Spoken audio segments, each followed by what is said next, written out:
Landfall Games doesn't need an introduction anymore, but if you don't know them, they're a Swedish company that makes really fun, lighthearted games that are really awesome. So I thought, why not rank them all? So that's what I'm gonna do today. So leave a comment with your list down below. And let's just start with Brawl. This game came out in 2015 and was their debut game. What this game is all about is just a flying shooter kinda, but it's still pretty basic, but a solid start for the studio to start out with. There are a couple of planes that are really unique to one another, but it's nothing groundbreaking. And the game modes are pretty basic as well. The main issue I have with this game is that most of the players are already gone because this game is pretty old, and so you basically end up fighting only bots. It's a really solid game, but nothing that special, so for that it goes into C tier. So let's move on to Square Brawl. This game also came out in 2015 and is actually really fun. Don't get me wrong, it's still pretty basic, but the weapons are really cool and different from each other. So every round kind of feels different, but especially the visuals are very basic and bland. So it really becomes difficult to see where you are and where you're shooting. But again, there's no one really playing this game anymore except for the people that are playing it with friends, so you kind of have to play it against bots, which is not really that fun. But the bots do have a difficulty meter, so you can kind of choose if you want to play against good bots or bad bots. I personally played against medium bots and they're pretty difficult to play with to begin with, so I wouldn't recommend going higher than that. But then again, it could be a skill issue. Overall, I still think it's better than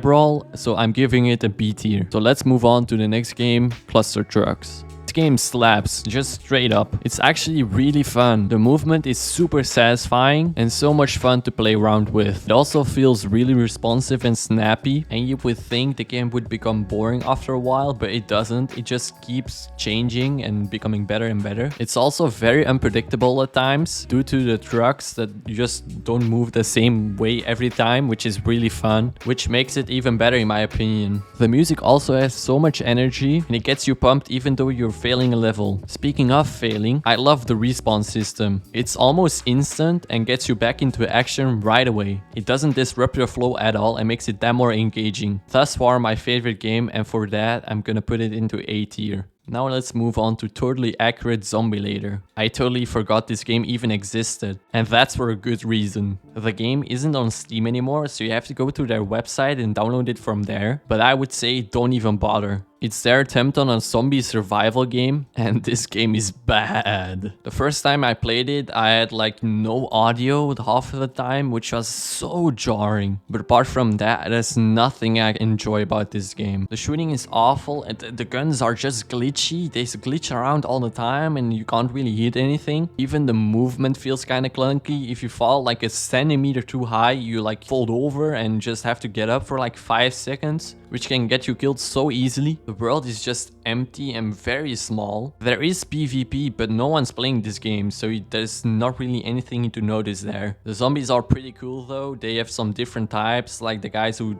just hang on to each other. But for that to happen, they have to spawn, which most of the time they don't. So you're just walking around in an empty world, which is so boring. Overall, this is the only game I don't enjoy at all, and I don't know. It's just F tier. After that doozy, we go to a banger. I love Stick Fight. This game is just amazing. And it's so much better when you play it with friends. But if you don't have anyone to play with, it's still really fun to play with randoms. And the game is still pretty populated, so we can find some people online. The level design is just amazing. All the levels are very different from each other, and they're really fun to play on. There are different traps and obstacles in the level design, which is really fun because you're not only fighting enemies but also the environment itself. But the best part about this whole game is the gunplay. It's just incredible. All the weapons are very different from each other, and it feels like you're always finding new guns to play with. The game also looks really good, and the music is outstanding.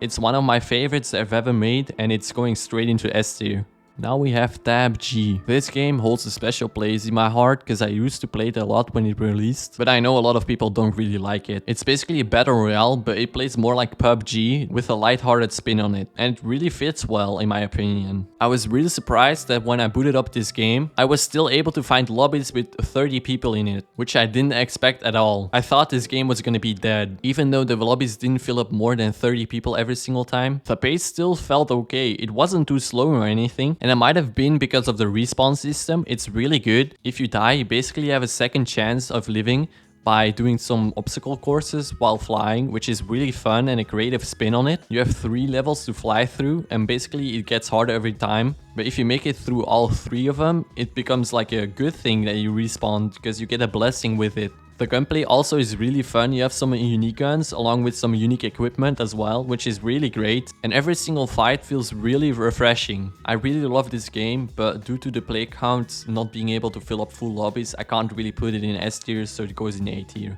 Next up, we have Totally Accurate Battle Simulator. For a lot of people, this one is one of their favorites, if not their favorite. I might be controversial here, but I don't really love it. I'm usually not that big of a fan of like battle simulator type of games, but this one is one of the best ones I've ever played. There's a lot of unique unit types that are so funny, and they all have their unique abilities and skills, which makes every single one stand out. And the best part about this whole game is that you can control all of them, which is awesome and really fun. But like I said, I'm not really a big fan of battle simulator games, but I could just be because I'm not really that creative. And a quick side note, I mainly play the campaign missions, so not really anything different from that, but I have had some recommendations to play the mods, which I might do in the future. I can definitely see the passion they put into this game, and I can totally see if you put it in S tier, but for me it goes into A tier, slightly above TABG. Next up we have Rounds. This game is just pure madness and I love it. Every time you win, the enemy gets a card which basically boosts them and makes them stronger, and they made it in a way that you can easily break the game and become so OP,